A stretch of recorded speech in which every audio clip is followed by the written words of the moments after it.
प्रभु यीशु मसीह के मधुर और जलाली नाम में आज दिनांक 27 जनवरी दिन गुरुवार को हम आप सबका स्वागत करते हैं। आज के दिन के लिए जो वचन है वो लिया गया है भजन संगीता की पुस्तक उसका 45 अध्याय उसका 13 पद। वचन इस प्रकार से कहता है, राजकुमारी महल में अति शोभायमान है, उसके वस्त्र में सुनहले बूटे गढ़े हुए हैं। प्रभु में मेरे प्रिय लोगों, जब हम परमेश्वर को अपना उद्धारकर्ता ग्रहण करते हैं और जब हम परमेश्वर पर विश्वास करते हैं तो परमेश्वर हमसे चाहता है कि हम सांसारिक जीवन में महिमा से महिमा की ओर बढ़ते हुए महिमा में सिद्ध होते जाएं। जब हम यीशु मसीह को अपना राजा स्वीकार करते हैं, हम अपने दिल में उसे निवास स्थान देते हैं, तो उसका जो बीज है, जो प्रेम का बीज है, जो महिमा का बीज है, हमारे हृदय में पनपने लगता है। और चूंकि वो प्रेम का बीज परमेश्वर हमारे मन में, हमारे हृदय में पनपाता है, वैसे ही वो बीज बड़ा होके एक महिमा के संपूर्णता में दिखना भी चाहिए।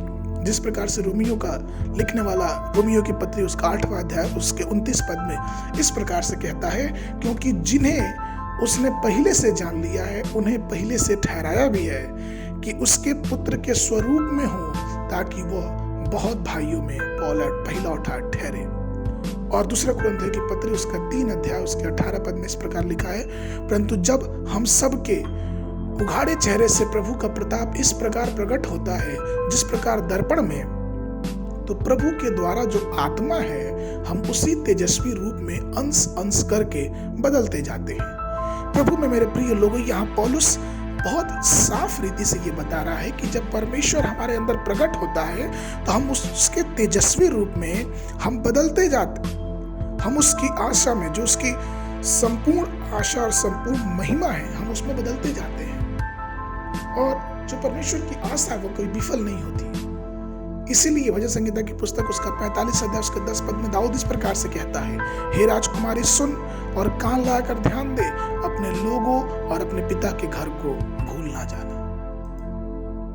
इसका प्रश्न ये उठता है कि हम ये महिमा में सिद्ध क्यों नहीं होते हैं, क्यों परिपूर्ण नहीं हो पाते हैं? और उसका उत्तर यही है कि कई बार हम अपने पिता के घर को भूल जाते हैं, हम उस पवित्र परमेश्वर को भूल जाते हैं।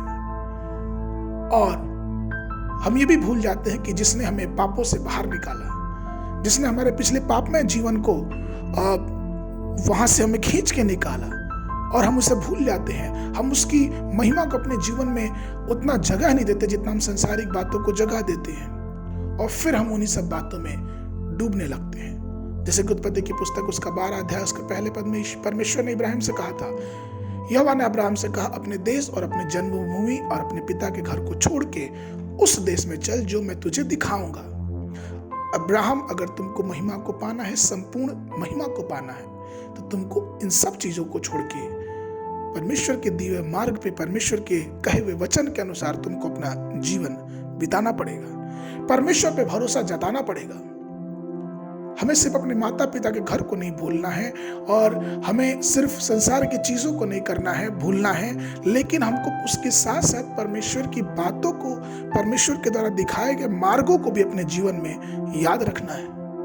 क्योंकि जिस दिन हम कनान के तरफ अपने मार्ग के लिए निकलेंगे, वो परमेश्वर के वचन ही है जो हमें मार्ग में अगुवाई करेगा। अब्राहम को परमेश्वर ने बुलाया और अब्राहम पूरे मार्ग भर परमेश्वर की बातें सुनता, परमेश्वर की अगुवाई में वो चलता रहा, और जो जो परमेश्वर ने मना किया वो उसे रोकता रहा, और तब वो कहीं जाके उस महिमा के भूमि में वो प्रवेश कर पाया। ठीक उसी प्रकार मसीह में प्रिय लोगों, हम भी महिमा की तरफ बढ़ रहे हैं, सिद्धता में बढ़ रहे हैं, हम भी उस सियोन देश की तरफ चल रहे हैं। तो आइए हम उस परमेश्वर के बताए हुए मार्गों पे चलें, हम उसकी महिमा को अपने हृदय में प्रकट होने दें, जिससे हम दिन प्रतिदिन अपने जीवन को बदलते जाएं।